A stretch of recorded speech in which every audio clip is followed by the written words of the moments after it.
চলো আজ আমি তোমাদের সাথে শেয়ার করব অ্যাভোকাডো স্যান্ডউইচ। তার জন্য দেখো অ্যাভোকাডো নিয়েছি, একটু টমেটো কুচি, একটু পেঁয়াজ কুচি আর ব্রেড নিয়েছি।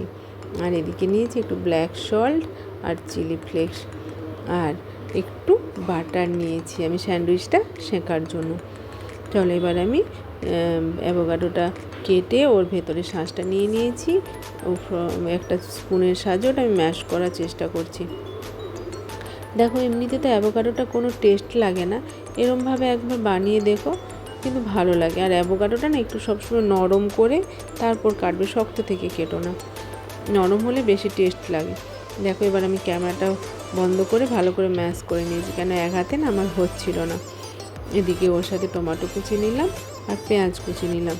আর পেঁয়াজ আর টমেটো না যতটা পারবে একটু ছোট করে কাটার চেষ্টা করবে, একটু বড় থাকলে মুখে লাগে, তো ছোট হলে খুব ভালো লাগে আমার মনে হয়।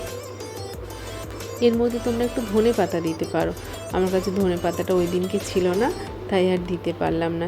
এবার এগুলো আমি একটু ভালো করে মিশিয়ে নেবো। তার আগে ওর মধ্যে আমি একটু চিলি ফ্লেক্স আর একটু বিট লবণও দিয়ে দেবো।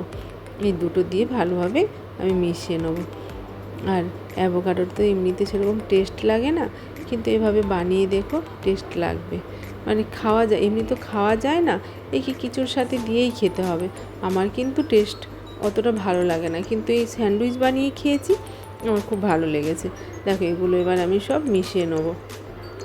এবার আমি একটা তাওয়াতে ব্রেড সেঁকতে দিয়েছি। আমার কাছে মনে হয় ব্রেডটা একটু সেঁকে তারপর স্যান্ডউইচের পুরটা দিয়ে করলে ভালো লাগে, আমার মনে হয়। কেউ এমনি মাখিয়ে একদম ডাইরেক্ট সেঁকতে দেয়।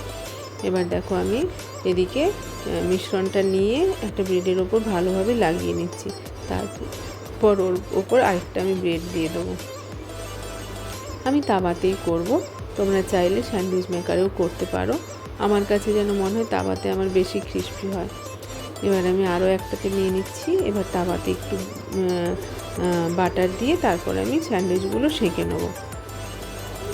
একবার বাড়িতে এভাবে স্যান্ডউইচটা ট্রাই করে দেখো, খুব টেস্ট লাগে। আর অ্যাভোকাডোর তো এমনি শরীরের জন্য আমাদের উপকার, কিন্তু আমরা তো এমনি খেতে পারি না, তাই আমাদেরকে এভাবে খেতে হচ্ছে। চলো দেখো আমি এবার একটু ব্রেড গরম করে নিলাম আর স্যান্ডউইচটা ওর ওপর দিয়ে একটু ভালোভাবে আস্তে আস্তে সেঁকে নেবো, গ্যাসটা সিম করে দিয়ে। এবার আমি আরও এক পিস উল্টে দেবো এ পাশটা হয়ে গেলে।